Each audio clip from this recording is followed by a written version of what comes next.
Hi, I hope your day is going really well. And today I wanted to kind of approach our readings just a little bit differently, rather than to go into a lot of depth.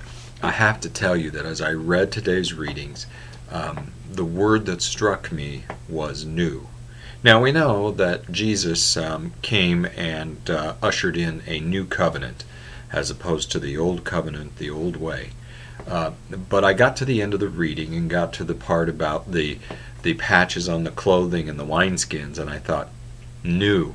Everything is new about Jesus and what he came to do. And I went back to the beginning, and if you think of it, here's Simon Peter fishing and they can't catch any fish. Jesus says, I'll show you a new way to fish, and obviously they have more than they bargained for. When it comes to the leper, he has a new way to make the leper clean. You no longer go live out in a colony and wait and hope that you are cleansed and then you go before the priest. Jesus makes you clean and then you go before the priest. Just a new way to atone for sins. I was thinking about the paralyzed man. Jesus says your sins are forgiven.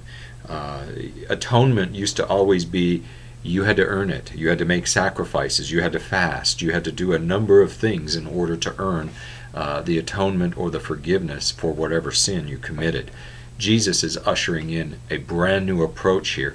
That's what grace is all about. Jesus says, I forgive you. And as I talked about yesterday, he's proving he has the authority to do that.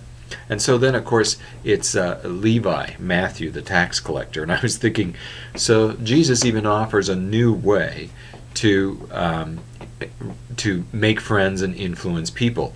Instead of going to the Pharisees and the Sadducees and the wealthy upper class, Jesus goes to the tax collectors and the sinners and the lepers and those who are paralyzed and the fishermen, who's trying to make a living and survive.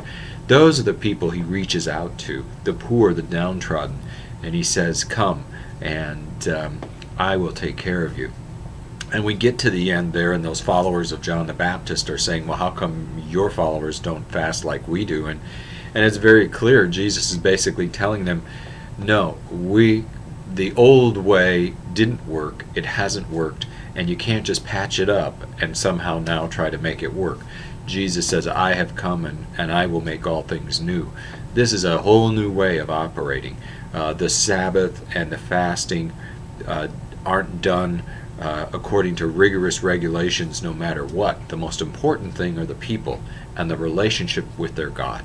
And so Jesus very pointedly speaks to that. And now, they clearly probably didn't understand the fact that what he was talking about was the groom, he himself, soon was going to be taken away from them in just a few short years as he dies on the cross. But nonetheless, he's really pointing them and us to the fact that God is doing a new thing.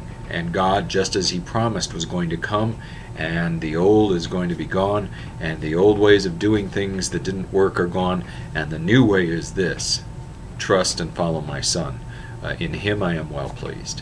And so I'm going to look for something new today and celebrate the newness of God's relationship with me each and every day. And I pray that same thing for you. And we'll look forward to talking to you again.